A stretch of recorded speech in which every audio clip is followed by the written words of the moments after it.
Narito tayo ngayon sa St. Nicholas Church dito pa rin sa Ghent. Itong church na to isa sa landmark dito sa Ghent. At naumpisahang gawin to ng 13th century. Simula siya ng early 13th century at yung buong siglo na yon tinapos sila yung construction nito. So kung mapapansin natin, itong St. Nicholas Church, ginawa siya sa Korean Mart, sa gitna ng Korean Mart actually.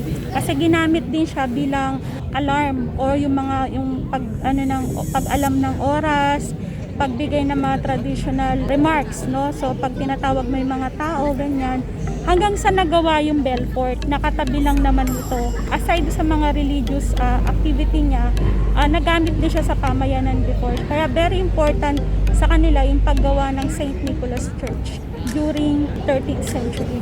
So sa paggawa nito, ginamitan nila to ng local style na tinatawag na Scheldt Gothic. Usually yung mga Scheldt Gothic, yun yung mga bluish na gray na stone o yung mga bato. Yun yung ginamit nila dito.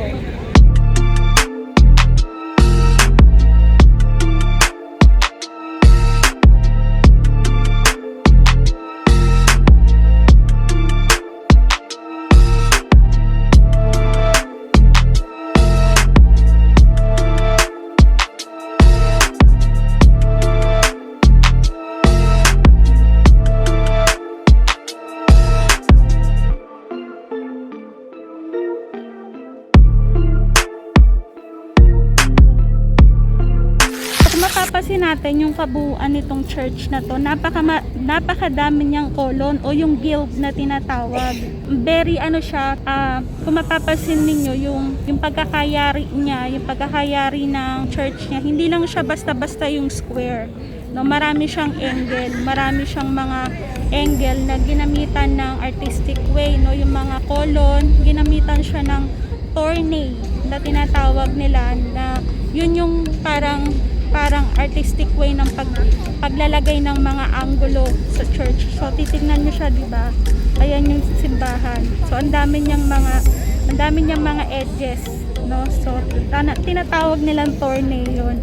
And ganyan kaganda yung church na 'yan na noon pang 13th century.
Lagi natin tatandaan, sa bawat paglalakbay, hindi lang karanasan ng ating nakakamtan, pati na rin karunungan.